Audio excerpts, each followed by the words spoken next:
L'objectif, quand on s'est lancé en 2018, on s'est dit on veut former 10 000 personnes par an en 2028. Donc on s'est donné directement des objectifs à 10 ans, avec cette logique d'être ambitieux. Je fais partie d'un think tank qui s'appelle le Galion Project, où il y a plein d'entrepreneurs. Et ce qui est génial, c'est qu'on a tendance à se dire faut pas chercher petit, c'est go big or go home, et directement de se dire à 10 ans, on va chercher à créer un champion national. Donc c'était un peu l'idée. C'est curieux cette méfiance autour de l'investissement financier. Alors qu'investir est tout simplement incontournable pour construire le monde de demain, quelle que soit la manière dont on l'imagine. Et vous savez quoi ? Prendre conscience de cette réalité, c'est déjà apporter une première pierre à son édifice.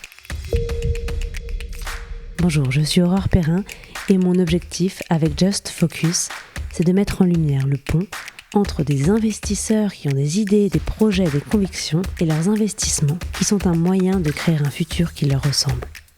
En proposant un nouveau rapport à l'argent, aussi exigeant sur sa performance que sur son sens, Just Focus est une invitation à passer à l'action. Bonjour à tous. Aujourd'hui, j'accueille Cyril Pierre de Gaillère. Cyril, c'est un serial entrepreneur, le genre qui aime monter des boîtes en partant de zéro pour le plaisir de les créer. Passionné de formation, il se concentre maintenant sur la reconversion professionnelle grâce à 2 écoles nouvelle génération qu'il a fondées, Rocket School et l'école Gustave. Cyril, tout d'abord, peux-tu te présenter et me raconter ton parcours ? Bonjour, mais écoute, enchanté, je suis ravi d'être là pour partager, parce que mine de rien, il y a plein de choses à faire dans l'entrepreneuriat, il y a plein de choses à faire en France, après il faut oser, faut prendre les bonnes directions et c'est un petit peu la difficulté. Moi j'ai un parcours assez libertaire entre guillemets, c'est-à-dire que j'ai jamais vraiment aimé l'école et je me suis retrouvé par contre dans l'entrepreneuriat parce que j'avais la capacité de faire ce que je voulais, d'avoir une liberté d'action qui était assez forte. J'ai beaucoup hésité sur ce que je voulais faire comme école. Finalement, j'ai fait de l'informatique. J'adorais le commerce. Ensuite, j'ai un peu migré vers le commerce. Et aujourd'hui, je suis sur des projets qui sont des projets à impact, des écoles de l'économie sociale et solidaire, donc des écoles qui ont une vocation de reconversion, d'excellence. L'école Rocket School d'abord, qui est une école qui forme des commerciaux, des growth hackers, des professionnels du marketing. Et l'école Gustave, qui va encore plus loin, qui forme des plombiers, des électriciens, donc qui nous permet de toucher des publics très éloignés de l'emploi. Et aujourd'hui, on a des taux de retour, des taux de sortie positifs qui sont aux alentours de 96%. Donc, on est très fiers de ces résultats et de l'impact qu'on a en France auprès de plein de populations. Alors, tu n'en es pas à ton coup d'essai, je crois, avec Rocket School et l'école Gustave. Est-ce que tu peux nous raconter quelle était ta première boîte et puis celle que tu as pu créer par la suite ? Alors, avec plaisir. L'entrepreneuriat, c'est venu assez naturellement. Moi, j'ai toujours aimé vendre, aimé faire plein de choses. Quand j'étais petit, je vendais des pierres précieuses, entre guillemets, que j'allais trouver en Ardèche. Et je me souviens, j'avais mis une petite planche avec marqué « Vente de pierres précieuses plus loin ». Et j'avais 12 ans ou 13 ans, j'avais mis un petit stand. Et je me souviens avoir vu arriver une très belle femme avec des grands talons avec son chéri qui sont arrivés jusqu'à cette boutique de pierres précieuses qui n'était finalement que ma petite table avec des pierres ramassées au bord de la route. Mais il y avait très tôt ce côté, j'aime bien créer des choses. Et j'ai eu une révélation dans ma carrière, une révélation quand j'ai fait une école qui s'appelle EPITA. J'étais pas l'étudiant le plus brillant du monde, j'avais tendance plutôt à m'embêter en classe. Et quand je suis arrivé à EPITA, on a fait ce qu'on appelle la piscine, qui a été démocratisée par 42, qui est une sorte de formation intensive qui dure 1 mois. Et le premier jour où je suis arrivé, on m'a dit « Assieds-toi devant un ordinateur ». On m'a dit « Voilà ce qu'il faut que tu fasses ». On m'a donné 3 consignes et j'avais 24 heures pour le faire. Et d'étudiants qui allaient à marche forcée à l'école, je me suis retrouvé étudiant qui, le matin, arrivait avec le sourire et partait à 3 heures du mat en bus de nuit pour rentrer chez lui, toujours avec le sourire. Et c'est un peu le début de l'entrepreneuriat, ce learning by doing que j'ai vécu à EPITA. Donc, apprendre en faisant, ce qui s'approche un peu de l'approche Montessori. Et d'élève plutôt moyen, j'ai fini vice-major avec une petite particularité, et c'est bien parce qu'on va parler finances, moi j'aime pas du tout devoir de l'argent, et EPITA c'est une école qui coûtait assez cher, et donc j'étais très investi dans la junior entreprise, et donc avant même de finir mes études, j'avais bossé pour une 15aine de boîtes sur des petites missions, donc naturellement, quand j'ai fini EPITA, j'ai créé ma première boîte, qui était une sorte de web agency. Alors c'était en 2001, Donc Web Agency, Agence 360, aujourd'hui ça peut paraître un peu désuet, un peu classique, mais 2001 c'était le switch du monde des imprimeurs vers l'internet. Donc on était au tout début, c'était super sympa. Puis après, en parallèle, on a commencé à donner de la formation, à donner des cours. J'ai écrit plusieurs bouquins sur un livre qui s'appelle PHP, enfin sur un langage qui s'appelle PHP. Et naturellement, on a vendu les actifs de la société qui faisait du conseil en informatique et on s'est concentré sur la formation, qui est un sujet que j'aime beaucoup transmettre, qu'on a vendu en 2008. Alors, je ne sais pas si je te raconte jusqu'à maintenant. Alors, tu nous as pas dit quand est-ce que tu as créé Rocket School. Donc, est-ce que c'était juste après ou est-ce que c'est passé des choses Non, c'était pas juste après. Alors, pour la petite anecdote, on a eu de la chance. On a vendu cette boîte de formation en juin 2008. Et ceux qui s'en rappellent savent que juste après, il y a eu une sorte de mini-crack. Donc, on l'a vendu avec une belle valorisation. On était très contents. Et classiquement, on a eu un earn-out puisqu'on était une dizaine dans la boîte. Donc, c'était une petite structure. Il n'y avait pas de middle management. Donc, forcément, on nous a demandé de rester, ce qu'on a fait avec plaisir. Jusqu'en 2011. 2011, j'ai fait un tour du monde avec cette idée de me dire j'ai plus tellement besoin de travailler puisque j'ai gagné. Alors, c'était pas des dizaines de millions, mais c'était suffisamment pour se sentir assez à l'abri. Et en vrai, je me suis embêté. Au bout de 3 mois, je me revois. Quel âge ? J'avais 30 ans. Je me revois en Argentine dans un énorme bus en train de faire le business plan de ma prochaine boîte. Et là, je me suis dit, Cyril, accepte le fait que tu ne sois pas un contemplatif. Tu as besoin de créer. Et donc, je suis rentré en France et je me suis dit, essaye de donner un peu plus de sens à ta carrière. Donc, comment donner du sens ? En allant plus vers l'éducation. Donc, début 2011, j'avais cette idée de créer une sorte de bootcamp, une formation courte intensive de code. Un peu comme le wagon, vous connaissez peut-être le wagon, c'est une formation courte qui permet d'apprendre les bases du code. Et le wagon n'existait pas à l'époque, donc c'était assez en avance de phase. Donc j'avançais sur ce projet quand j'ai reçu un coup de fil du patron d'Epitech, Nicolas Sadirac, qui m'a dit « Cyril, j'ai 2000 étudiants à Epitech, on voudrait le passer à 5000, on voudrait faire des partenariats avec HEC, avec les Gobelins. » Et il m'a dit « J'ai besoin d'un bras droit, est-ce que tu veux me rejoindre ?» Donc j'ai beaucoup hésité entre mon petit projet, un petit impact, et rejoindre Epitech, plus d'impact. Et finalement, j'ai rejoint Epitech. Donc, on l'a passé de 2000 à 5000. Donc, j'ai fait ça jusqu'en 2018. En parallèle, je suis devenu prof affilié à HEC. J'ai investi dans pas mal de boîtes, dont Blablacar, qui est la plus connue. Et en 2018, ça nous amène à Rocket School. En fait, j'adore Epitech, j'adore HEC. Mais Epitech, on est aux alentours de 8 000 euros par an et HEC aux alentours de 20-25 000. Donc, on est sur des écoles qui sont d'excellence, qui sont vraiment très bien, mais qui ne sont pas forcément aussi inclusives qu'elles pourraient l'être. Et je me suis dit, du haut de mes 40 ans récents, ma petite crise de la quarantaine, est-ce que toi, tu ferais pas cette école qui soit une école inclusive et d'excellence ? Et donc, c'est de là qu'est venue Rocket School, donc école de commerce et marketing, qui a vraiment cette vocation d'excellence, mais ouverte à tous. Et comment on fait pour être ouvert à tous ? On utilise en recrutement les soft skills. On parle beaucoup en recrutement d'utiliser les soft skills, les talents, les traits de caractère des gens. Et ça nous permet d'aller chercher des gens comme Katia, qui était à la DAS parce que ses parents, c'était compliqué, qui a dû devenir coiffeuse très vite pour gagner de l'argent, qui à 30 ans, mère célibataire de 2 gamins, se dit j'ai envie de faire autre chose de ma vie, qui aujourd'hui a un bac+3, est commercial, gagne très bien sa vie. C'est comme Vincent, qui était vulcanologue, à l'inverse, un bac+8, mais qui était au chômage depuis 1 an, parce qu'il n'y a pas assez de volcans et je ne peux pas vraiment l'aider à en faire plus, en tout cas pas rapidement, et qui aujourd'hui est growth hacker. En fait, grâce à la personnalité des gens, on est capable de détecter les talents. Donc comment est-ce que vous analysez la personnalité des gens ? Parce que je comprends l'idée, après la mise en pratique est peut-être... Alors, tous les gens qui postulent à Rocket School vont passer un test de personnalité qui s'appelle Assess First. C'est une boîte du marché qui fonctionne très bien. Il y a beaucoup d'entreprises du CAC 40 qui l'utilisent. Et en 1 heure de test, on va lister de 1 à 10 une trentaine de traits de caractère. Et nous, ce qui va nous intéresser, pour un commercial, on va regarder des gens qui aiment aller vers les autres. Parce que quelqu'un qui n'aime pas aller vers les autres, qui est un introverti, il va peut-être réussir à être commercial, mais on prend un peu plus de risques. Ça lui coûte beaucoup plus, ouais. On cherche quelqu'un qui est persévérant. Quelqu'un, quand on lui dit non, il dit pas « ah, tant pis ». Il dit « ah bon, pourquoi ?» Il essaye de creuser. On dit souvent, le commercial, on ferme la porte, il rentre par la fenêtre. Et le troisième axe qu'on va chercher, le trait de caractère, c'est des gens qui aiment bien le challenge, parce que des commerciaux, ils ont une grosse partie de leur salaire qui est en variable. Donc, il faut aimer le challenge. Et en utilisant ces 3 traits de caractère dans notre sélection, ça nous permet de trouver, ce Vincent qui était vulcanologue. Ça va nous permettre de trouver Katia qui était coiffeuse, Aaron qui était militaire, et des gens qui viennent de partout et qui se reconvertissent vers ces métiers qu'ils recrutent. Donc, tu montes ça en 2018, c'est ça ? Tout à fait. Tu évoquais aussi l'école Gustave tout à l'heure. Est-ce que c'est le même fonctionnement ? C'est quoi la différence par rapport à Rocket School et pourquoi avoir monté les deux en même temps ? Tout à fait. Alors, c'est une école à impact. Donc, c'est un projet de l'économie sociale et solidaire. C'est quelque chose qu'on met dans nos statuts. Il y a plein de règles qui en découlent. Typiquement, on n'a pas le droit de se verser plus de 50% de dividendes. Entre le plus petit salaire et le plus haut salaire, il y a un x7. Donc, si on veut payer ultra bien quelqu'un, du coup, il va falloir, à l'inverse, payer aussi bien ceux qui sont en bas. Donc, c'est quelques règles importantes. Donc, c'est une société à impact. Donc, l'objectif, c'est vraiment d'aider un maximum de monde. Des gens qui sont au chômage, qui sont en recherche. Alors, sur les métiers du commerce et du marketing, il faut quand même des prérequis de savoir bien écrire, de savoir bien s'exprimer, etc. En France, on a quand même une difficulté, quand on regarde dans Paris, mais aux frontières, on a des gens qui sont très éloignés de l'emploi, on a des gens qui sont des réfugiés, des gens qui ne parlent pas bien français, des gens qui ne croient plus en la France, à qui, aujourd'hui, notre système ne permet pas forcément de tendre la main.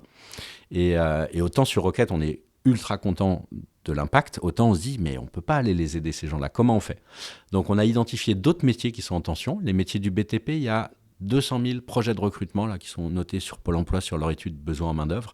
Et 2 employeurs sur 3 disent on n'arrive pas à recruter. Donc, il y a une énorme tension sur le marché. Faute de compétences ou faute de candidats ? Faute de candidats formés. Et donc, comme il y a cette tension, on s'est dit, on va créer une école qui forme au métier du BTP. Et donc, on a commencé par le métier de plombier sur Paris, enfin à Saint-Denis. Et là, ce qui est génial, c'est qu'on est capable d'aller chercher, j'en parlais hier avec un de nos formateurs qui me disait, là, j'ai 5 Afghans, ils parlent à peine français, ils écrivent très mal, mais c'est des super bosseurs. Et ces gens-là, ce qui est top, c'est qu'à la fin, ils vont avoir un diplôme, ils vont avoir un boulot et ils vont être bien insérés dans notre société. Donc l'objectif sur Rocket et sur Gustave, c'est d'avoir un impact positif fort sur la société et de permettre, quand on voit tout ce qui se passe autour de nous, le bien vivre ensemble, c'est pas forcément évident, une petite goutte d'eau pour permettre à un petit peu plus de monde de s'insérer dans cette dynamique où en France, en vrai, on peut y arriver. Après, il y a le syndrome de l'imposteur, faut se donner les moyens, faut y croire. Mais aujourd'hui, si tu bosses en France, tu peux y arriver. Et moi, je veux qu'avec Rocket et Gustave, on soit ceux qui vont tendre la main aux gens qui veulent s'en sortir. Est-ce qu'il y a des projets d'autres écoles complémentaires sur d'autres types de métiers en cours ou c'est pas du tout d'actualité, il y a déjà suffisamment à faire? Alors ça pourra, je pense sur Rocket, l'objectif c'est de créer un groupe d'éducation supérieure qui soit assez large. On va lancer cette année un nouveau métier, le TAM, Talent Acquisition Manager, qui est un recruteur finalement. Et un recruteur, c'est quoi ? C'est un commercial qui maîtrise la RH. Trouver des bons talents, c'est aller les chercher, échanger avec eux, écouter leurs problématiques, voir si ça peut matcher. Donc on va lancer cette partie-là. Et puis après, pourquoi pas lancer toute la partie qui serait liée au RH. Mais ce sera dans quelques années. On réfléchit aussi à aller sur du no-code. Aujourd'hui, les profils qui font du growth marketing, donc marketing digital 3.0 tel qu'on le fait aujourd'hui, c'est de l'utilisation de l'IA, de l'utilisation du no-code. Et donc on pourrait faire Rocket School no-code. Puis ensuite, pourquoi pas aller vers du code. L'objectif, quand on s'est lancé en 2018, on s'est dit on veut former 10 000 personnes par an en 2028. Donc on s'est donné directement des objectifs à 10 ans, avec cette logique d'être ambitieux. Je fais partie d'un think tank qui s'appelle le Galion Project, où il y a plein d'entrepreneurs. Et ce qui est génial, c'est qu'on a tendance à se dire, faut pas chercher petit, c'est go big or go home. Et directement de se dire, à 10 ans, on va chercher à créer un champion national. Donc c'était un peu l'idée. Donc, sur la partie Rocket, effectivement, elle est un petit peu plus loin. La partie Gustave, les métiers du BTP, il y en a tellement, donc on va continuer. Puis, on va essaimer un peu partout en France. Rocket, on a 10 campus. Gustave, on en a 5.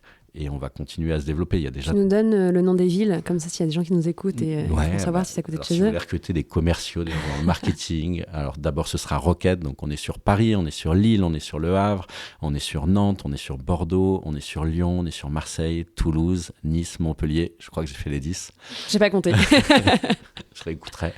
Et sur la partie Gustave, si vous cherchez à recruter des plombiers ou vous avez des boîtes qui galèrent, n'hésitez pas parce qu'on a des bons profils.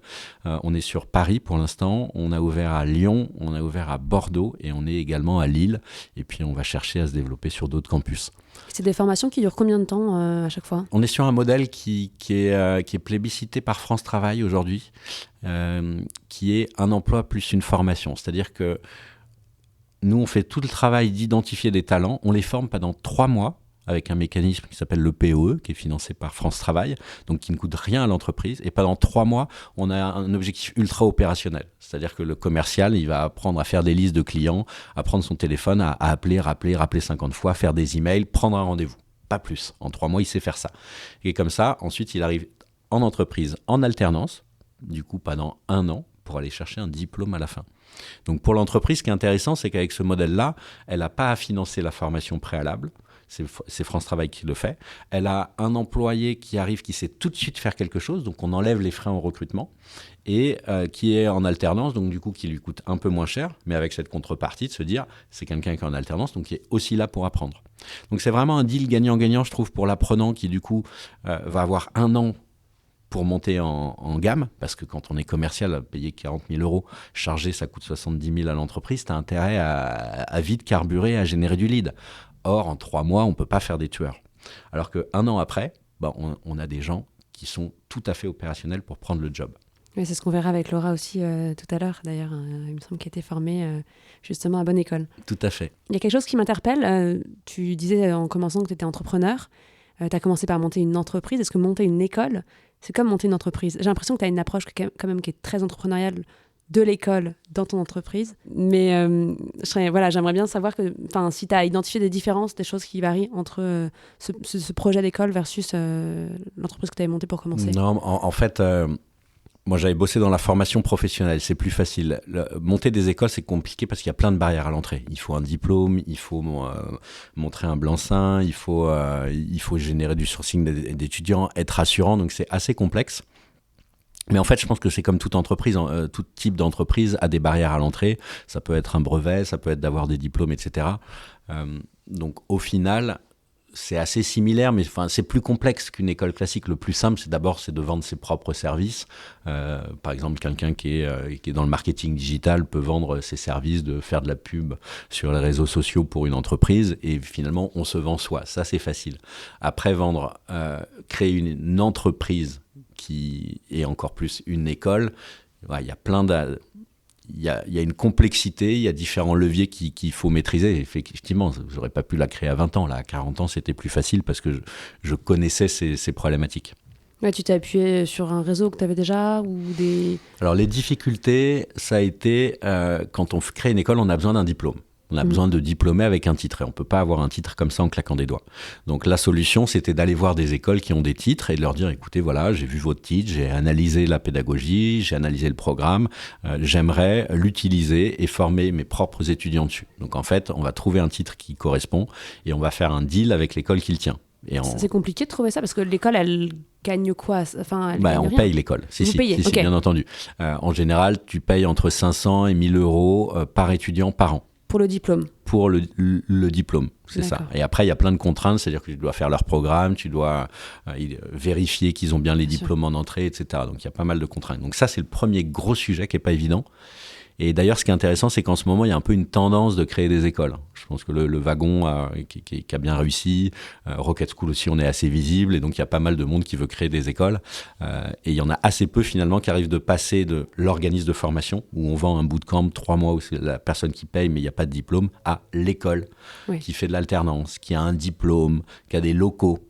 Donc première difficulté, c'est le diplôme. Ensuite, les locaux, c'est horrible. Parce qu'il faut être ERP, établissement recevant du public. Quand on reçoit du public, c'est très complexe. Donc ça, c'est une des premières difficultés, sachant qu'aussi, quand on loue des locaux, souvent on part sur un 3-6-9 classique. Quand on loue, on s'engage sur 3 ans, 6 ans, 9 ans. Sauf que quand on crée son école, on a 50 étudiants, alors que dans 3 ans, on en aura peut-être 1000. Et on ne peut pas prendre des locaux pour 1000. Donc il y a cette difficulté-là. être rassurant pour les étudiants. Pardon, vous contournez comment du coup cette difficulté? Parce qu'effectivement sur le papier ça a l'air compliqué. Alors on a eu au début ce qu'on fait c'est quand on crée, là on ouvre à Toulouse et à Montpellier, ce qu'on fait c'est qu'on va dans des incubateurs pour les 6 premiers mois, 1 an. Ensuite on prend des locaux, on essaye de partir si on peut sur des bails précaires. Mais voilà, c'est plein de petits sujets, c'est pas impossible, mais il y a plein de difficultés qui s'additionnent et il faut avoir un petit peu de recul, connaître un petit peu le secteur pour pas se planter, quoi. Ok, je comprends. Il y a quelque chose qui m'intrigue parce que tu as quand même fait un passage du coup après cette première agence par Epitech, donc tu es revenu au salariat, alors que tu nous disais justement que tu étais quand même bien dans tes baskets d'entrepreneur. Qu'est-ce que ça a fait de retourner au salariat quand on a l'habitude d'entreprendre? Alors, je n'étais pas vraiment salarié quand j'étais sur Epitech. Je facturais via ma structure et j'étais au 4/5e. Ce qui me permettait, en parallèle, j'en ai pas parlé, mais j'ai relancé un autre organisme de formation, j'ai lancé d'autres petites entreprises. En vrai, quand on est au 4/5e, ce qui est intéressant, c'est que vous avez vos soirées, votre journée en plus, votre week-end. Donc, en fait, ça vous fait 2 semaines. Donc, si vous êtes passionné, vous pouvez potentiellement gérer votre mission pour votre boîte de façon très sérieuse et avoir votre 2e semaine de 4 jours et gérer le lancement d'une autre entreprise. Et du coup, j'avais une grande liberté d'action. Ce qui était assez intéressant avec Nicolas Sadira, qui était le patron d'Epitech, c'était qu'il était très fan d'innovation. Donc moi, j'avais la chance d'être sur un rôle de directeur général adjoint, mais plutôt sur de l'innovation que sur de la structuration, du suivi, etc. Il y a une autre chose sur laquelle je voulais te faire réagir quand on préparait cette interview. Tu me disais que toi, ce qui te faisait vraiment le plus kiffer, c'était le 0 à 1. Et tu me disais quelque chose que j'avais jamais entendu, qui était de dire, mais en fait, j'ai été identifiée comme ayant ce profil-là d'entrepreneur. Et ça m'a interpellée, j'y repensais après, je me demandais, j'aurais bien aimé que tu me racontes, voilà, comment est-ce que tu as identifié ça, c'est quoi cette caractéristique, pourquoi est-ce que tu préfères justement ces phases-là dans la création d'entreprise? Alors c'est marrant parce qu'effectivement, on en reparlera peut-être après, mais j'investis dans une boîte qui s'appelle Blablacar et leur directeur général, Nicolas, donc c'est pas Frédéric Mazzella qui est le plus connu, mais Nicolas, quand on discutait, je lui parle de ce que j'ai fait et il me dit de façon très naturelle, ah bah toi t'es un 0 to 1. Et je lui dis, de quoi tu parles? Ah ouais, c'est les profils, 0 à 1 million, c'est le profil un peu de créateur qui a la capacité à lancer un projet. Et c'est assez rigolo parce que Nicolas, il a fait l'INSEAD, il était dans des fonds et il a vraiment une capacité d'analyse des gens, du business qui est assez forte. Et il m'a dit ça d'une façon très naturelle. Du coup, depuis, j'ai creusé. Et effectivement, moi, ce que j'aime bien, c'est de partir d'une idée, de donner vie à une idée. Il faut une énergie colossale, il faut croire dans le projet à 3000%, il faut avoir la capacité de leadership, de financement, etc. Et en fait, moi, c'est ce que j'adore. J'adore quand on est dans une zone un peu de flou et de chaos et on doit donner vie à un projet. Et après, il y a de 1 à 5. Et ça aussi, je sais le faire. Et mon associé sur Rocket School, qui était un ancien d'un cabinet de conseil, le faisait très bien. Donc, on a structuré les choses. Ensuite, de 5 à 10 et puis de 10 à 30, c'est encore différent. Et ce que je trouve très important, c'est un peu une de nos baselines, un de nos piliers chez Rocket School, et Gustave, c'est dire mettre la bonne personne au bon endroit. Et aujourd'hui, on n'a qu'une vie. Et si on veut être heureux dans cette vie, il faut qu'on soit heureux dans notre vie pro. Et c'est tellement important d'être dans une zone où on est bien. Moi, la zone où je suis bien, c'est de 0 à 1. De 1 à 5, j'aime bien aussi. À 10, c'est un petit peu différent. Et typiquement, pour vous donner un exemple, aujourd'hui, je le vois très bien. Moi, j'adorais faire un peu de growth hacking, toucher au marketing, faire des automatisations. Et aujourd'hui, chez Rocket School, on a une fille qui s'appelle Jessica, qui est une ancienne de chez Apple, qui est une tueuse en acquisition numérique et en marketing. Et elle a mis plein d'automatisations, elle fait plein de trucs. Elle est meilleure que moi. Et aujourd'hui, moi, des fois, je fais des trucs, je m'amuse, je vais tester quelque chose, je casse tout. Alors, je me fais pas engueuler parce que je suis le CEO, mais je sens bien que j'emmerde tout le monde et puis je suis moins efficace que les autres. Donc, au début, de 0 à 1, faut savoir un peu tout faire. Et forcément, après, quand tu passes de 5 à 10, tu as des gens qui sont très, très forts sur un sujet et tu peux pas, toi, être une star sur tous les sujets. Donc, à un moment, il faut aussi savoir céder sa place. Et c'était d'ailleurs... c'était le CTO de Blablacar, un des 3 fondateurs, Francis Nappé, qui m'avait dit, moi, mon poste de CTO, je l'ai quitté trop tard, parce qu'il n'avait pas ce recul de se dire, c'est plus ma place. Et du coup, gérer une équipe de 3 personnes, ça demande certaines qualités. Gérer une équipe de 50 personnes, c'est pas les mêmes qualités. Et là, aujourd'hui, il est plus le CTO de Blablacar. Enfin, ça fait quelques années. Il a quelqu'un qui gère ça beaucoup mieux que lui, et il est ravi. Et il m'a dit, tu vois, je suis parti trop tard. Je me suis trop longtemps accroché à ce poste. Et d'avoir tous ces feedbacks d'entrepreneurs, ça permet, pareil, d'écouter ce podcast, ça vous donne plein d'input pour demain, si vous voulez créer une boîte ou manager vos équipes. C'est mettre la bonne personne au bon endroit, c'est ultra important. Et se mettre au bon endroit aussi est ultra important. Sa zone de réussite, sa zone de plaisir. Ouais, super intéressant. Merci beaucoup Cyril. Je pense qu'effectivement, c'est très instructif aussi pour ceux qui nous écoutent. Je pense que c'est des sujets qu'on va avoir l'occasion de réaborder tout à l'heure. Mais avant ça, on va accueillir Pierre, qui est notre expert Sapiens, qui va te poser davantage de questions sur les investissements. Bonjour Pierre, comment ça va ? Bonjour Aurore, bonjour Cyril. Ça Bonjour. va très bien. Bon, je te laisse le micro. Je crois que tu avais plein de questions à poser à Cyril aussi. Fort de cette première partie très intéressante, je voulais rebondir, nous, Sapiens, sur la partie un peu plus investissement, un peu plus chiffres. On parle souvent des startups qui lèvent forcément du cash. Il y a un terme qui s'appelle bootstrapper, où finalement c'est les CEO qui réinvestissent dans leur entreprise, qui ne lèvent pas forcément du cash par des fonds d'investissement. Est-ce que tu peux en parler ? Est-ce que c'est quelque chose que tu fais, toi, de ton côté ? Ouais, bien sûr. Alors, il y a effectivement, quand on crée sa boîte, il y a plusieurs possibilités, soit d'aller chercher des fonds, du love money, aller chercher de l'argent auprès de BA ou après de vrais fonds. Mais une autre possibilité, c'est de mettre son argent personnel.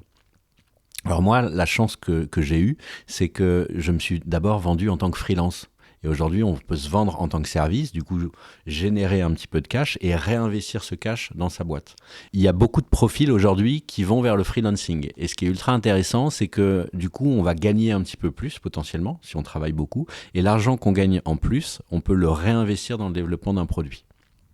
Et globalement, moi, c'est ce que j'ai fait. C'est qu'au début, j'en parlais tout à l'heure, quand j'ai fait mes études, j'ai payé mes études en faisant du freelancing, en faisant dans la junior entreprise, et ça m'a permis de mettre le cash de départ.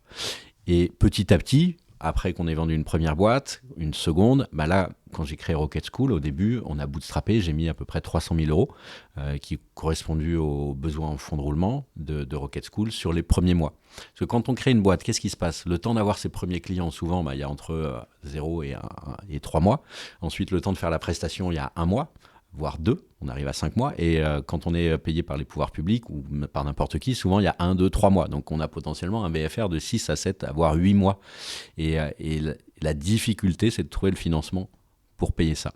Donc globalement, effectivement, moi ce que j'aime bien, c'est bootstrapper, lancer des projets où j'ai pas forcément besoin d'avoir un investissement massif au début. Mais ça marche pas. Surtout, si j'avais voulu créer un logiciel, j'aurais dû investir peut-être beaucoup plus d'argent et là, aller chercher des fonds. Et fort de tes premières expériences, là tu parles de 300 000 euros effectivement pour une école.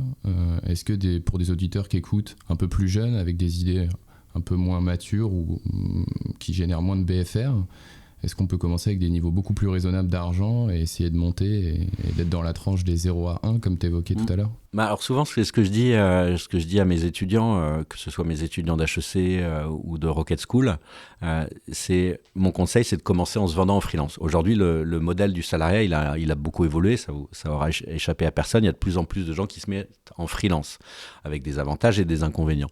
Mais l'intérêt, quand on est un opérationnel, quand on est un col bleu, quand on est capable de produire certaines choses, c'est qu'on peut se mettre en freelance. Aujourd'hui, je suis un expert SEO pour faire du référencement naturel, je peux me mettre en freelance.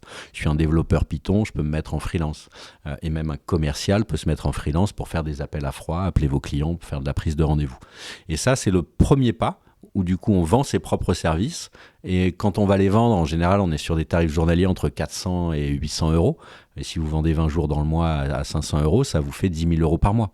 Vous enlevez les 30-40% de charges, il vous reste 6 000 euros net dans la poche, c'est beaucoup d'argent. Donc potentiellement, on peut commencer comme ça, et plutôt que de dépenser les 6 000, on en met 2-3 000 de côté, qu'on réinvestit dans un logiciel. Pourquoi réinvestir ? Parce que si vous restez à votre compte, finalement, ce que vous vendez, c'est du temps, mais le temps, il est fini. C'est-à-dire que vous ne pouvez pas vendre plus de 300 jours dans l'année.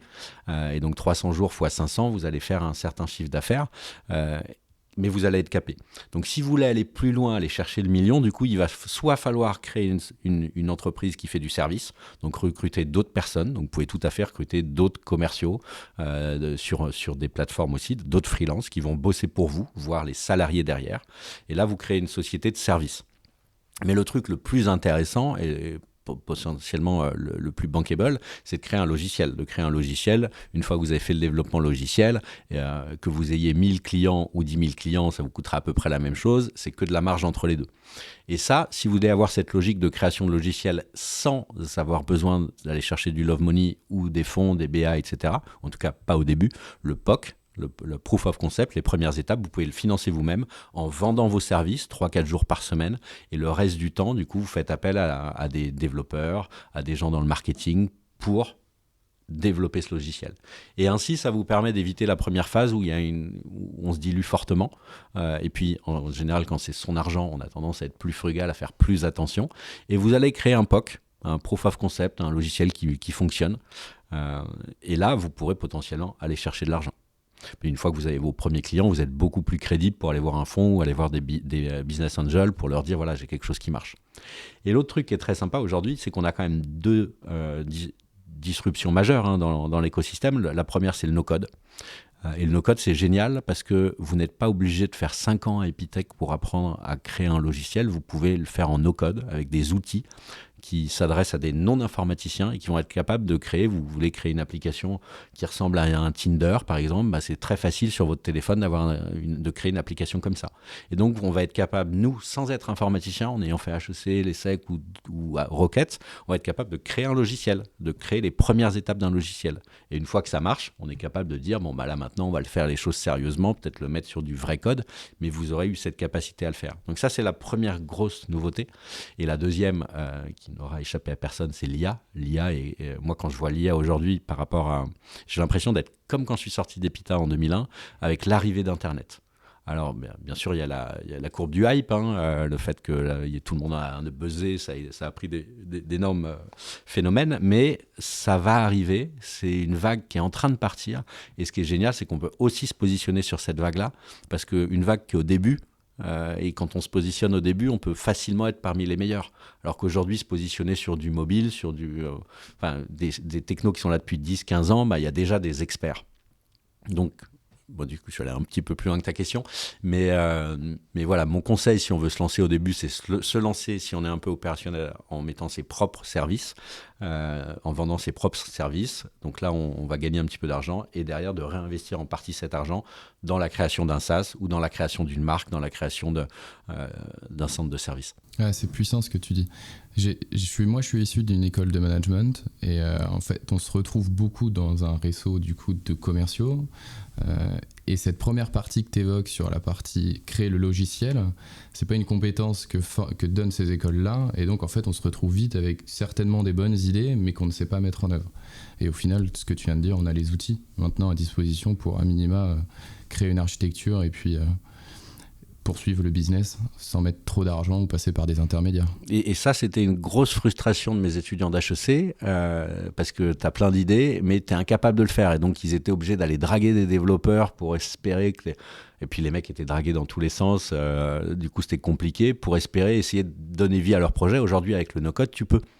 Et je vois beaucoup d'anciens étudiants, d'étudiants qui finissent HEC, qui derrière vont aller faire un bootcamp au wagon ou dans d'autres organismes de formation, un bootcamp qui va durer 1 à 3 mois. Je crois que chez Allegria, ils font du no-code. Et du coup, ils se disent, moi, je veux être capable de créer mon POC, mon Proof of Concept, après la V0. Et ça suffit, on n'a pas besoin derrière de tout développer. C'est vraiment mettre la bonne personne au bon endroit. Mais on répond à cette frustration que je vois tout le temps chez mes étudiants à HEC ou les profils business. C'est, OK, j'ai plein d'idées, je maîtrise la stratégie, mais je sais à rien faire de mes mains, entre guillemets. Et là, du coup, le no-code apporte un changement. Et c'est tant mieux. Clairement, c'est tant mieux. Si on reprend notre sujet un peu plus investissement, tu disais que du coup, dans la première partie, tu as fait du business angel. Est-ce que tu peux en parler un petit peu, des entreprises qui t'ont marqué, dans lesquelles tu as pu rentrer, ouais, ce qu'il en est ? Alors, j'ai investi dans beaucoup de boîtes, j'ai donc perdu beaucoup d'argent. Sauf une qui est un peu plus connue, qui s'appelait covoiturage.fr à l'époque, qui s'appelle Blablacar maintenant, donc qui, sur le papier, me permet quand même de gagner au final. Mais... oui, alors ce qui est drôle, c'est que on fait souvent dans mes écoles, j'aime bien faire intervenir des masterclass, des gens inspirants qui racontent un peu leur vie. Et il y en avait un, c'était le patron de meilleurtaux.com qui était venu raconter l'histoire de meilleurtaux.com, qui est d'ailleurs extraordinairement intéressante, et qui expliquait, qui disait, voilà, moi j'ai vendu. Et je considère qu'il y a un dieu de l'entrepreneuriat. Et je sacrifie, à chaque fois que je vends une boîte, je sacrifie au dieu de l'entrepreneuriat. Donc là, j'imaginais le patron de meilleurtaux.com et qui est toujours en costard, en train devant un totem indien, en train de sacrifier de l'argent et danser autour. Ça me faisait un peu bizarre, mais surtout, je trouvais ça rigolo. Parce que ce qu'il disait, c'est que je vais investir 10% de ce que j'ai gagné dans des boîtes au feeling. C'est-à-dire que sans le côté, je vérifie qu'ils ont bien fait HEC, le bon pédigré, etc., qu'il y a un business plan sur 40 ans, je le fais au feeling parce que je crois dans le projet, je crois dans l'équipe. Et d'ailleurs, il disait qu'entre ceux qui regardaient avec un business plan ultra carré et ceux qui l'avaient au feeling, au final, ça marchait à peu près autant. Mais surtout, ça m'a donné l'envie. Je me suis dit, oui, pourquoi pas moi ? Et quand j'avais vendu cette première boîte, un peu moins de 4 millions, du coup, j'ai réinvesti des petits tickets à droite à gauche. J'ai beaucoup perdu parce qu'on sait qu'une boîte, au début, quand elle se lance, il y a beaucoup de risques. Mais une boîte comme Blablacar, qui n'était pas très connue à l'époque, potentiellement, là, j'ai fait une bonne valo. Aujourd'hui, j'ai tendance plutôt à me mettre dans des groupes d'entrepreneurs qui réinvestissent. Il y en a un qui s'appelle Network Finance, où du coup, ça dilue un peu le risque, parce que moi, j'ai pas forcément le temps de faire le suivi. Il y a des sujets sur lesquels je suis bon, mais pas sur tout. Et je trouve ça assez intéressant de se retrouver entre entrepreneurs. Tu te sens moins seul dans l'aventure. Ouais, et alors ce que je trouve très sympa d'ailleurs, c'est ce que je vois au Galion, c'est qu'il y a quand même beaucoup d'entrepreneurs après un earn-out, un cash-out, qui se disent « je veux redonner ». Le give back m'a vraiment impressionné par le nombre d'entrepreneurs qui ont dit « ok, moi maintenant, j'ai fait une très belle sortie, mais comment je fais pour redonner à la société ?» Et le fait de redonner au travers d'investissements dans des startups qui sont un peu plus early stage, un peu au feeling, un peu parce qu'on a envie d'aider, de donner du temps, de créer des fondations. J'ai en tête Fred Potter qui avait vendu Netatmo à Legrand. Il a fait une fondation pour aider tous les jeunes de cité, ou pas de cité, mais les talents en maths. Lui, sa passion, c'est les maths. Et il a dit que les talents en maths, on va leur faire une bourse pour leur permettre d'aller chercher les meilleures écoles. Et ça, je trouve ça génial, ce côté give back qu'on peut avoir. Donc oui, j'ai fait pas mal de startups. Après, ce qui m'énervait un peu à l'époque, c'était qu'une startup qui s'est lancée au bout de 3 mois, ils te sortent une valorisation à 1 million alors qu'ils ont fait aucunement leurs preuves, et que les risques sont énormes sur cette valorisation. Donc à une époque, j'avais un petit peu freiné les investissements en direct, en tout cas, pour cette raison. Mais là, vu qu'on est sur une petite crise du financement, les startups sont un petit peu moins gourmandes qu'à une époque. Oui, parce que tu as dû être en plein dedans sur les dernières années avec la création monétaire et les valorisations qui se sont envolées, notamment dans le B2C sur la tech, c'était assez... Oui, là on a vu, on le voyait au Galion, parce qu'on voyait les levées de fonds de plus en plus importantes qui arrivaient, qui créaient d'ailleurs des problèmes, parce que derrière, sur les profils tech, les développeurs informatiques, les salaires, il y a eu une envolée des salaires qui était complètement démentielle. Là, c'est en train de retomber, et tant mieux, parce que du coup, c'était un peu pervers pour le marché. C'était que les boîtes qui levaient pas et qui étaient saines se retrouvaient avec leurs développeurs qui leur disaient « Attends, moi je suis à 40, là-bas on me propose 60 », donc étaient obligés d'augmenter. Donc ça c'est... Il y a eu des boîtes qui ne gagnaient pas d'argent, mais qui étaient surfinancées, du coup payées très très cher pour attirer les meilleurs talents. Donc ça a un petit peu faussé la donne, mais là c'est en train de se recadrer. Bon, on espère que les financements reviendront quand même à un niveau correct prochainement, mais c'était bien aussi de recadrer un peu les choses. Alors justement, fort de ça, sur ces levées de fonds, tu avais fait un post qui évoque le sujet sur LinkedIn. Je vais le reprendre. Le paradoxe de l'entrepreneur, les fondateurs, les vrais, dindons de la farce des levées de fonds. Alors effectivement, si tu peux expliciter le sujet, nous donner ton feedback et effectivement le poids d'un fonds d'investissement, la valorisation, ce que finalement a réellement le fondateur. Ouais. Mais c'est marrant parce qu'effectivement, quand on lève des fonds, tout le monde se dit « Waouh, t'as réussi, tu viens de lever 100 millions ». En fait, les 100 millions, tu les as pas dans ta poche. C'est ta boîte est valorisée. Même si tu lèves 10 millions, c'est pas 10 millions qui sont dans ta poche. Tu vas peut-être éventuellement commencer à te payer convenablement. Mais pour le commun des mortels, l'entrepreneur est un peu profite et un symbole de réussite Alors qu'en vrai, derrière, l'entrepreneur, il a pas grand-chose, il a rien dans sa poche parce qu'il fait pas de cash out à chaque levée de fonds. Et au final, ceux qui vont gagner de l'argent, c'est les avocats, parce qu'il faut faire tous les papiers de la levée de fonds. C'est potentiellement la personne qui a aidé à faire la levée de fonds, c'est le fonds. Et c'est pour ça que je disais que les entrepreneurs sont les dindons de la farce, parce qu'on a l'impression que c'est eux qui se sont enrichis. Et en vrai, c'est tout l'écosystème autour qui a profité du modèle en prenant un pourcentage par-ci, les avocats avec leurs tarifs horaires qui sont parfois très élevés, qui le valent certainement, mais au final, voilà, je trouvais qu'on était un peu les dindons de la farce, et pour le grand public, on est vu comme, pas forcément des profiteurs, mais comme des golden boys ou golden girls qui ont bien réussi, alors que ce n'est que du papier. Moi, j'ai des actions sur Blablacar, c'est du papier, je suis très content d'avoir aidé ce projet-là, mais ça reste du papier, c'est pas de l'argent que j'ai sur mon compte ou dans mes poches, quoi. Bien sûr. Est-ce que du coup, fort de ça, tu as adapté une attitude vis-à-vis des levées de fonds, des fonds d'investissement dans toi, tes business que tu as montés? Moi, du coup, on a toujours été très frugal. Pour moi, ce qui est important quand tu es entrepreneur, c'est que tu es frugal, un sou et un sou. Tu calcules le ROI, tu fais attention à tout.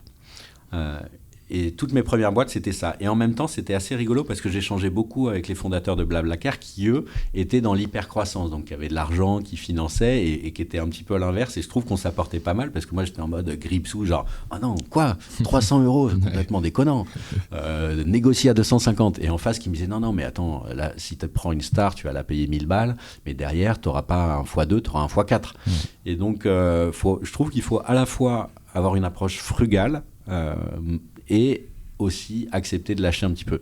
Et c'est, je pense que ce que j'ai appris avec Rocket, toujours gérer en bon père de famille son entreprise, se projeter sur la distance, avoir des bases solides. Là, typiquement sur Rocket, on a commencé sur la reconversion. Et c'est un sujet qui existe depuis 20 ans, qui continuera d'exister, c'est juste les poches de financement qui changent.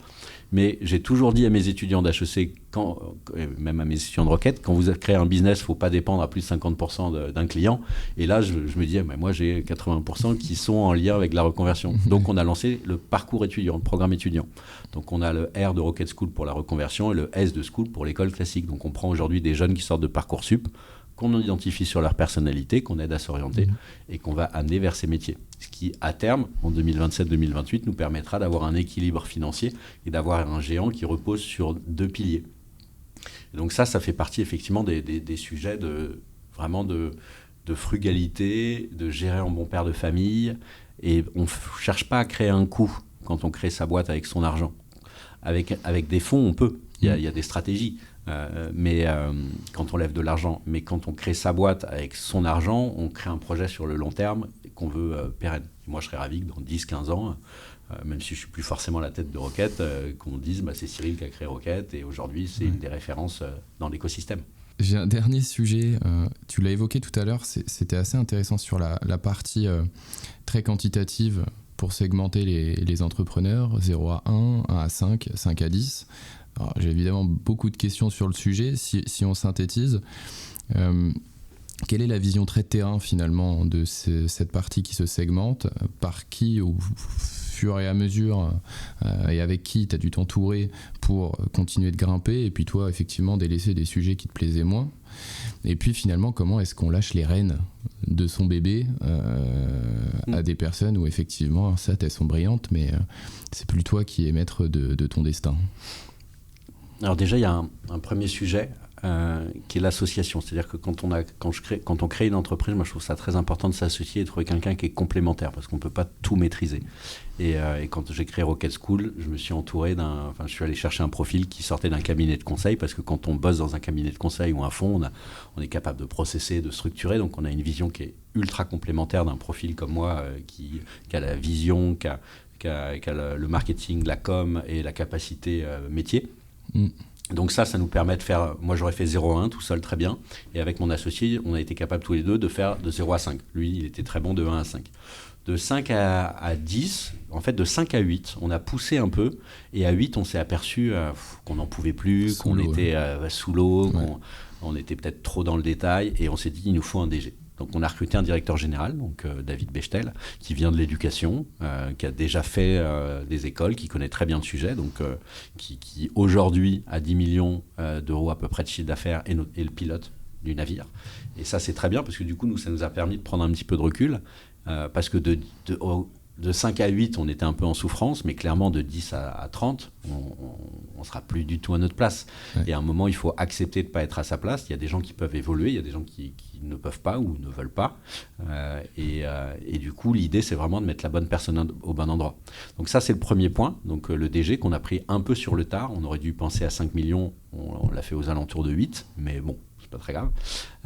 Et l'autre sujet qui était très important, c'est qu'on a créé un board. Donc on a un board avec Gilles Enguerhardt, qui est un entrepreneur qui a créé plein de boîtes, qui a investi dans pas mal de boîtes, donc qui a un peu les bons conseils, et qui nous permet en fait à un moment de se retrouver tous les trois, mon associé, Jérémy, moi et Gilles, et d'échanger sur plein de sujets et d'avoir un œil externe et de débattre sur des sujets, d'avoir un œil externe, donc très important. Et on a rajouté à ce board Agnès, une professionnelle de l'éducation qui a aussi dirigé des écoles et qui a cet œil externe qui nous dit « Ah bah tiens, ça c'est ultra intéressant ». Et comme elle parle avec tout l'écosystème, qui nous dit bah, « Là vous êtes ultra visible sur tel sujet » ou « Tiens, il y a telle boîte qui a fait ça, est-ce que vous faites ci ?» Et ça, c'est génial parce que c'est des outils de décision qui sont ultra intéressants.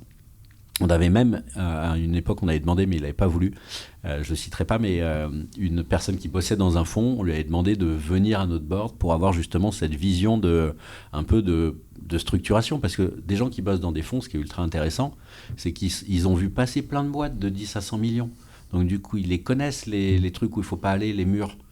Et ce qui est important pour des gens comme moi ou Jérémy, mon associé, ou même David, on sait très bien courir vite, créer des business, c'est savoir où courir.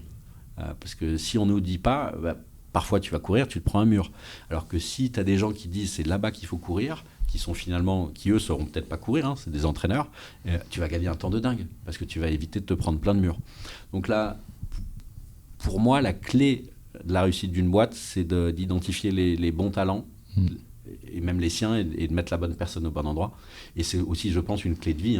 Être heureux dans la vie, si on n'est pas heureux dans son job, c'est quand même un peu triste. Donc de trouver le job où on s'éclate, c'est important. Et d'ailleurs, souvent, je vois j'étais allé à un événement qui s'appelle les Big Boss, où j'avais rencontré plein de profils assez haut level dans des grosses boîtes. Et ils étaient tous à rêver de créer leur boîte.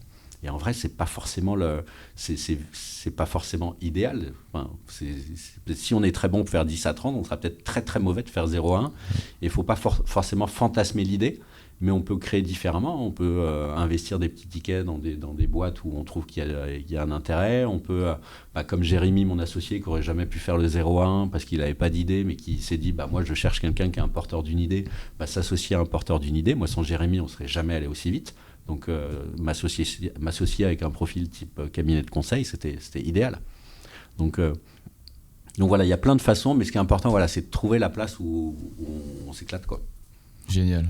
Donc finalement, l'expression tout seul on va vite et à plusieurs on va beaucoup plus loin, elle prend tout son sens. C'est ça, on peut commencer tout seul, mais après il faut se faire accompagner effectivement. C'est ça.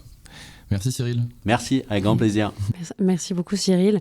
Cyril, tu disais tout à l'heure l'importance de se sentir à sa place dans son boulot.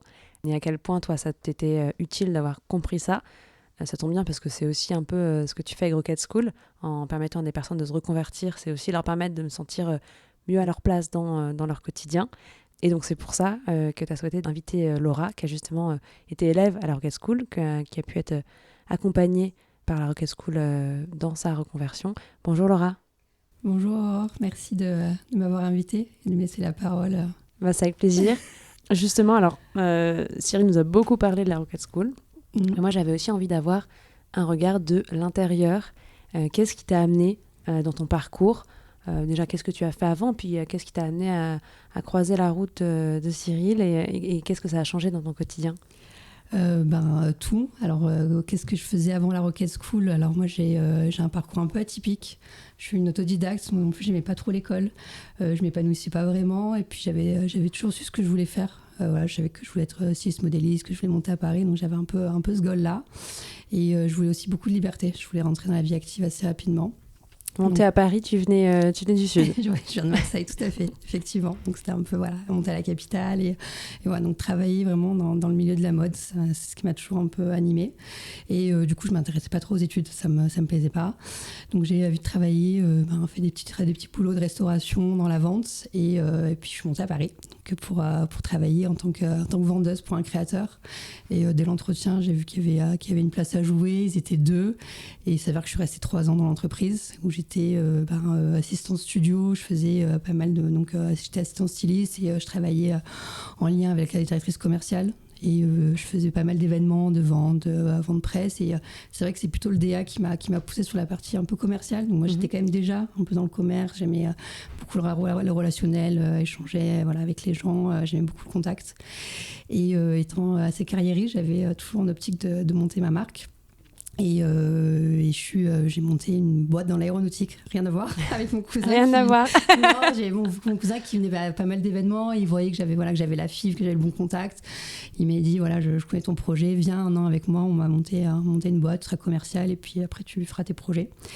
Et finalement, je suis restée aussi plus de 2 ans. C'était hyper passionnant. Je suis quelqu'un d'assez curieuse, un peu touche à tout. Et du coup, c'était plutôt passionnant. On se réveillait la nuit pour appeler les États-Unis. Enfin, voilà, on a fait plein de choses comme ça. Et puis, mis bout à bout, au bout de 6-7 ans, je travaillais quand même énormément quand on est passionné, quand on monte sa boîte. Et j'avais à cœur de vraiment être bilingue. Je m'étais dit, il faut que j'aille à l'international. Il faut vraiment que je sois complètement bilingue. Donc, je pars trouver un petit boulot à Londres de stockiste. Et en fait, pareil, j'ai 4 promotions en 1 an. Je finis floor manager. Donc, il y a quand même une fibre relationnelle, mode qui fonctionnait bien. Et puis après, il y a eu le confinement et puis j'ai eu un enfant. Donc j'ai eu un enfant. Et en rentrant en France, j'étais avec ma sœur qui elle avait une marque de bougies. Et pareil, je travaillais un petit peu avec elle entre ma grossesse, la maternité. Et je me dis, mais en fait, j'ai envie d'aspirer à quelque chose qui matche plus avec mes valeurs personnelles, plus avec mes convictions. Et je me dis, naturellement, on va monter quelque chose ensemble. En tout cas, je vais l'accompagner sur toute la partie développement commercial. Mais n'ayant jamais fait d'études, je dirais que quand je suis un peu chapeautée par quelqu'un, je travaille pour quelqu'un, ça fonctionne bien. Tu n'avais fait aucune étude? T'avais ton bac? Un bac L. Un bac L et tu avais directement commencé à travailler derrière. Tout de suite. Même en formation en stylisme, tu n'avais pas... Mais en fait, vu que je suis montée à Paris, j'ai trouvé ce boulot avec ce créateur et qui m'a proposé un CDI de assistant studio. Je touchais à tout, j'apprenais tout, j'étais en contact direct avec lui. C'était hyper formateur, on était 3, donc j'avais vraiment une liberté. Et puis tout s'est enchaîné et j'aspirais pas forcément à retourner faire des études. Mais plus après l'enfant, il y avait on fait un bilan, un point sur ce qu'on veut, et puis peut-être aussi un peu le syndrome de l'imposteur, envie d'apprendre un peu de méthodo. Et puis moi j'avais appris sur le terrain, donc il y avait aussi tous ces outils marketing, je voyais plein de digital nomades, plein de nouveaux métiers qui se créaient. Et là j'ai eu le mail de Pôle emploi.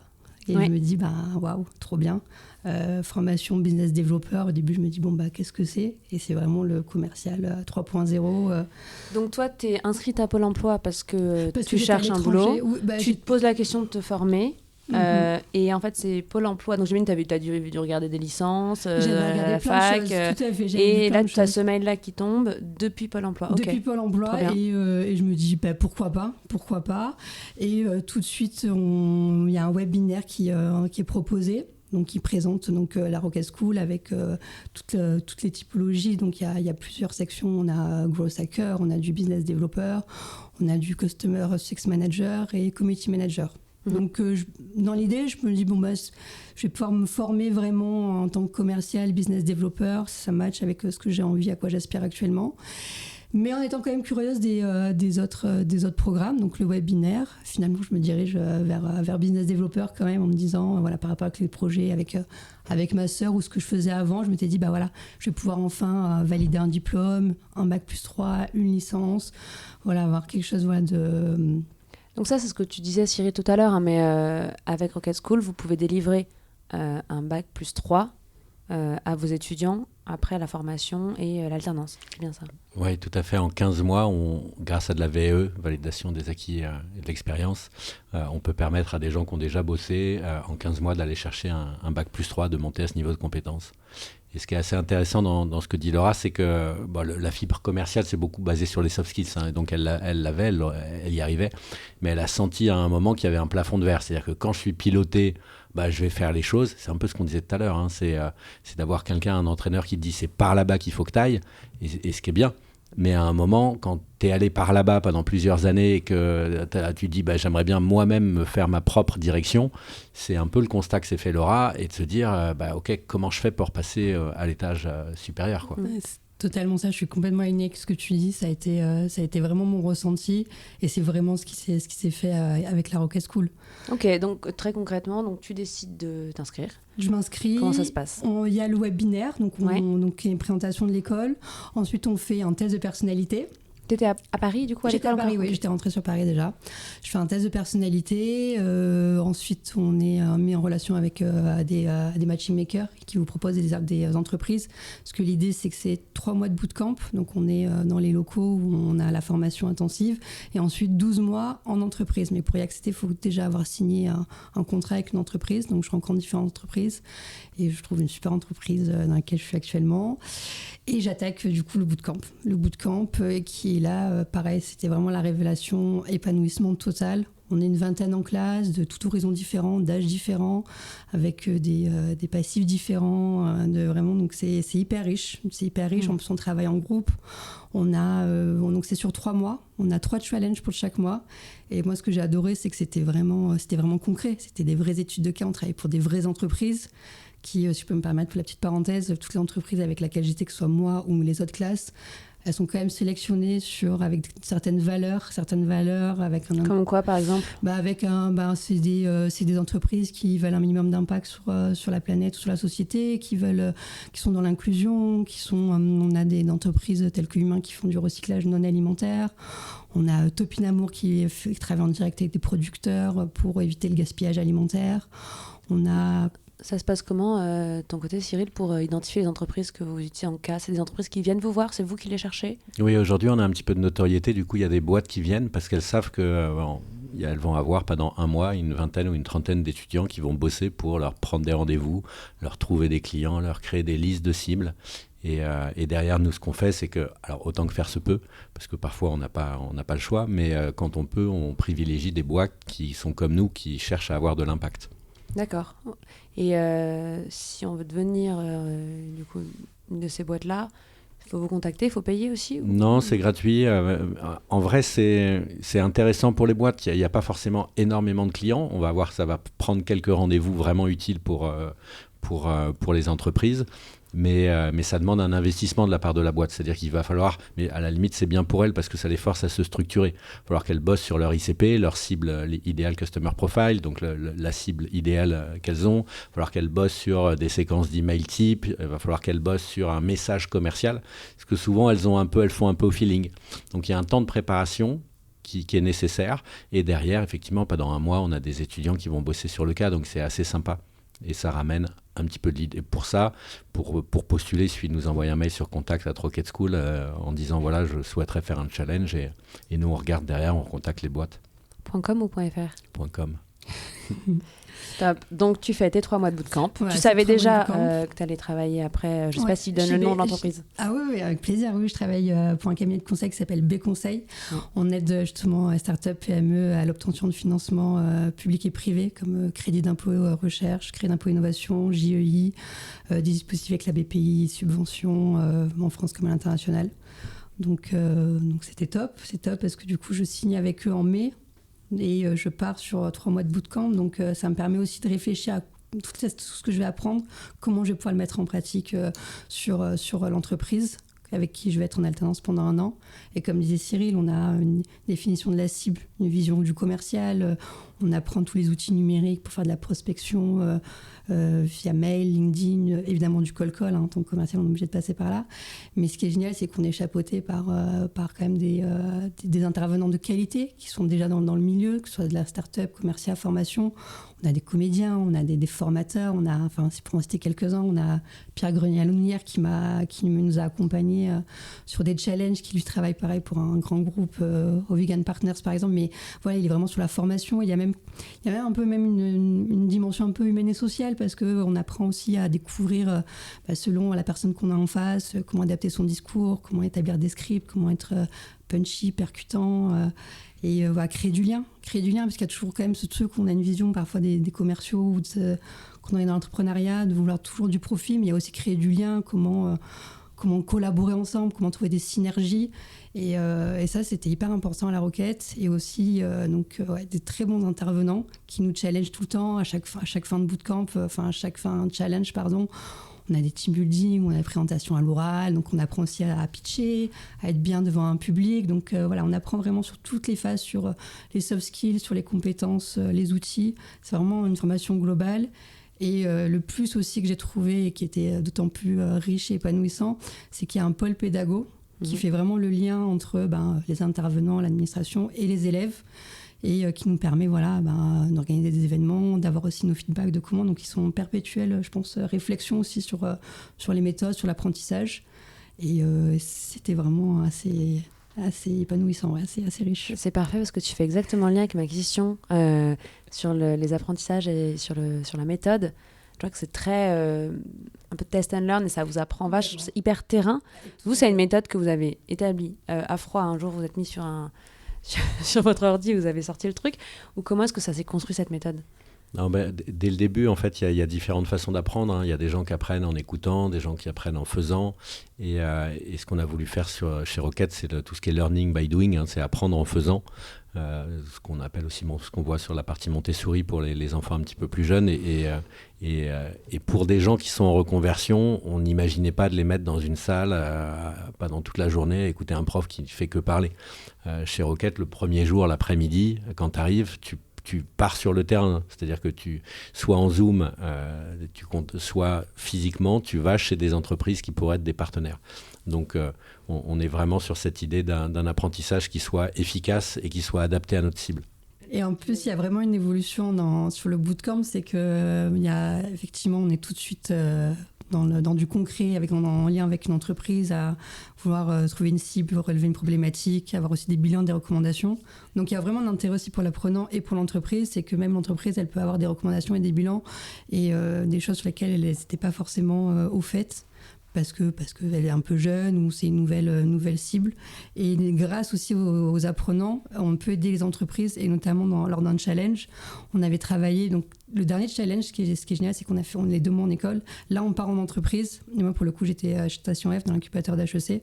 Je travaillais pour une boîte qui s'appelle Capture, qui est une plateforme qui mettait le bon propriétaire-vendeur avec l'acheteur. Et ils travaillaient seulement avec des marchands de biens, bailleurs sociaux, promoteurs. Et ils avaient l'hypothèse de peut-être s'ouvrir à une nouvelle segmentation qui était justement les agences immobilières et travailler avec des agents immobiliers. Et en fait, grâce à notre dernier challenge, grâce à notre prise de rendez-vous, nos analyses et nos recommandations, ils ont pu parler avec leurs boards et se dire vraiment on va s'ouvrir à ce nouveau marché. Et aujourd'hui, ils sont ouverts à ce nouveau marché. Donc c'est vraiment un côté vraiment win-win où nous, on apprend, on fait vraiment des choses. On prend confiance en nous, on se dit on voit vraiment du jour 1 à la fin, de dire l'évolution qu'il y a eu, et c'est vraiment concret. Donc il y a aussi vraiment une satisfaction, je pense, pour les apprenants aussi comme pour les entreprises qui peuvent être là. Ça peut être aussi intéressant de passer par la Rocket School. Ouais, il y a des choses que tu utilises vraiment au quotidien quand tu es arrivé dans ton entreprise. Ou parce que comme c'est très opérationnel, toi, tu es arrivé, tu as pu en fait même, je dirais, challenger des méthodes qui étaient appliquées. Tu as des exemples ? Oui, alors aussi beaucoup sur l'analyse, beaucoup les datas, les chiffres, on se rend compte que c'est hyper important. C'est bien d'avoir le bon discours commercial, d'avoir les bons scripts.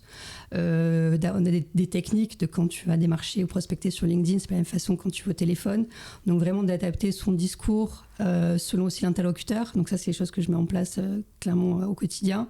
Donc les chiffres aussi, de se dire, aujourd'hui je vais faire prospection, qu'est-ce que je vais faire, combien de temps je vais le faire, pourquoi, quel va être mon ROI derrière, ma prise de rendez-vous, les objectifs, de voir des objectifs aussi à court, long et moyen terme. Donc vraiment avoir une vision macro et micro. Les outils numériques, il n'y a pas forcément toutes les entreprises qui sont acculturées à ça, certaines oui, certaines d'autres.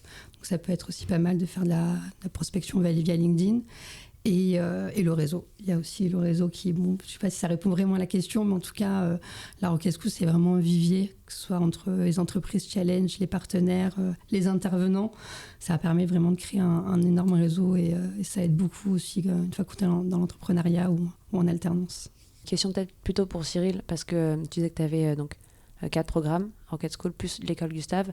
Le mode de fonctionnement, c'est le même pour ces programmes en termes de structure Oui, on est toujours sur le même modèle où on a 3 mois qui sont comme la piscine d'Epitech ou de 42, donc ce fameux bootcamp qui est très très opérationnel, et ensuite une alternance pendant 1 an. Et en fait, il y a ces 2 phases. La première, il y a une phase de mobilisation des talents, c'est-à-dire que quand on est au chômage depuis 3 mois, 6 mois, 1 an, parfois on manque de confiance en soi, ou parfois tout simplement on manque de confiance en soi, donc il y a une mobilisation des talents. Ensuite, il y a un travail très opérationnel pour enlever la barrière au recrutement. Quelqu'un qui a la personnalité pour être commercial, comme Laura, mais qui potentiellement ne maîtrise pas les outils, elle ne sera jamais prise en start-up. Et donc l'idée, c'est de lui donner en fait les outils pour enlever la barrière au recrutement. Et derrière l'alternance, finalement, c'est une montée en gamme qui est un peu un deal gagnant-gagnant avec l'entreprise. C'est que pour l'entreprise, avoir un profil comme Laura, elle l'a un petit peu moins cher. Mais en contrepartie, elle est consciente que Laura, elle ne maîtrise pas encore tout. Et que pendant 1 an, 3 semaines sur 4, elle sera en entreprise. 1 semaine sur 4, elle sera chez nous. Et donc, il y a cette montée en compétences qui permet aussi de ne pas avoir une trop grosse pression après les 3 mois. Et Laura, tu faisais allusion tout début au questionnaire soft skills que tu avais dû passer. Moi, ça m'intrigue. Alors, Cyril, tu nous en as déjà parlé tout à l'heure, mais c'est un questionnaire qui t'as trouvé compliqué, que t'as trouvé. Il y a beaucoup de gens qui le ratent, ce questionnaire, ou comment ça fonctionne ? Je pense pas qu'on puisse le rater, parce que l'idée, je crois que de ce questionnaire, tu me diras si je me trompe, mais c'est justement de voir un peu. Je pense que c'est des questions et on est noté entre 0 et 10, et en fonction de la note, ça va nous proposer des différentes qualités, enfin pas qualités, mais traits de personnalité, disons, qui vont être plus ou moins propres à chacun. Donc, et ça permet après justement de se cibler sur quelle section faire. Par exemple, évidemment, quelqu'un qui va sur les questions, c'est assez long, donc c'est assez riche. C'est des questions plus ou moins ouvertes, donc on ne peut pas faire une mauvaise réponse. C'est plus comment réagir à une situation T, comment on interagit avec quelqu'un. Et l'idée, c'est vraiment de voir en fonction de quelqu'un qui va être très avenant, qui aime le contact, qui aime parler, qui aime fédérer. Forcément, on va avoir plus attrait à être commercial parce qu'on va être en contact avec les gens. Quelqu'un qui aime fédérer, qui aime aussi peut-être les outils médias, la photo, la vidéo, il va être plus dans du community manager. Quelqu'un qui va être plus solitaire, ça va être quelqu'un qui va être plus derrière son ordinateur, donc growth. Donc il n'y a pas vraiment de mauvaise réponse. Et en fait, c'est hyper intéressant parce qu'il y a un peu encore ce côté un peu science humaine et de se découvrir aussi soi-même. Donc soit ça valide des choses qu'on pensait, ou soit d'un coup on peut être aussi surpris de dire tiens, je me voyais pas comme ça, mais finalement après 15-20 minutes de questionnaire, effectivement au quotidien je me rends compte que j'ai plus ce trait de personnalité où j'aspire plus dans mon quotidien et dans mon milieu professionnel, finalement, à être plus en back-office, plus libre, peut-être plus indépendant, ou au contraire, plus public, visible et en relation avec les autres. Vous avez combien de candidats qui passent le test, par exemple, chaque année ? On a à peu près 10 000 candidats qui passent le test chaque année, peut-être un peu plus maintenant. Et comme disait Laura, en fait, il n'y a pas vraiment on ne peut pas le rater, c'est juste que ce test, il permet de savoir qui on est. Et c'est un peu le why, c'est pourquoi, quoi faire, mettre la bonne personne au bon endroit. Et en fonction de sa personnalité, nous, ça nous permet d'avoir une vision. Est-ce que ce candidat va s'éclater dans le boulot ou pas ? Et quelqu'un qui est plutôt timide, introverti, qui n'aime pas parler aux gens, c'est pas lui rendre service que de le prendre sur une formation de business développeur, parce qu'au quotidien, il sera obligé de faire des choses qu'il n'aime pas, quoi. Donc c'est vraiment aider au positionnement. Ok. Donc vous en retenez... Donc on va retenir à peu près 15% des gens. 15%. Et sur ces 15%, en termes de taux de retour à l'emploi, derrière, vous arrivez à mesurer... On est à 96%, on a un taux de retour à l'emploi qui est très, très élevé, quoi. Énorme, ok, top. Je vois que l'heure tourne, on va bientôt conclure. Ce que j'aime bien demander quand même à mes invités, c'est un petit conseil pour nos auditeurs. Je commence par toi, Laura. Si tu avais un conseil à donner à ceux qui nous écoutent, en lien évidemment avec ton parcours, qu'est-ce que tu dirais ? Si ceux qui nous écoutent s'ennuient un peu dans leur travail, ont envie de liberté, de changement, on de valider certains acquis, la Rocket School, la Rocket School qui propose différents programmes, pratiquement dans pas mal de villes en France maintenant, et qui permet d'avoir une liberté et surtout de trouver du travail, je vais dire facilement, mais voilà, on est sur des métiers à tension, c'est des métiers recherchés, des métiers assez pointus. Et donc il y a un grand marché, donc voilà, si on a envie, Rocket School.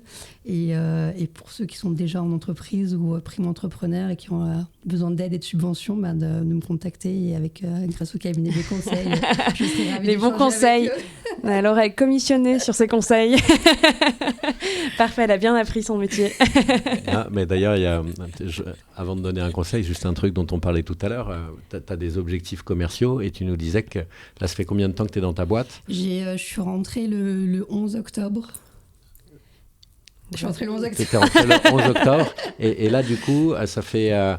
Ça va faire 5 mois. Le 11 novembre. 11 novembre, donc un mois après. Et sur tes objectifs, tu nous as dit que tu venais juste de les atteindre, tes objectifs annuels, donc avec 6 mois d'avance, c'est ça ? Non, c'est jusqu'en juin, donc en 3-4 mois. Ouais. Tu vas pas te faire que des amis, fais attention s'il y a d'autres commerciaux.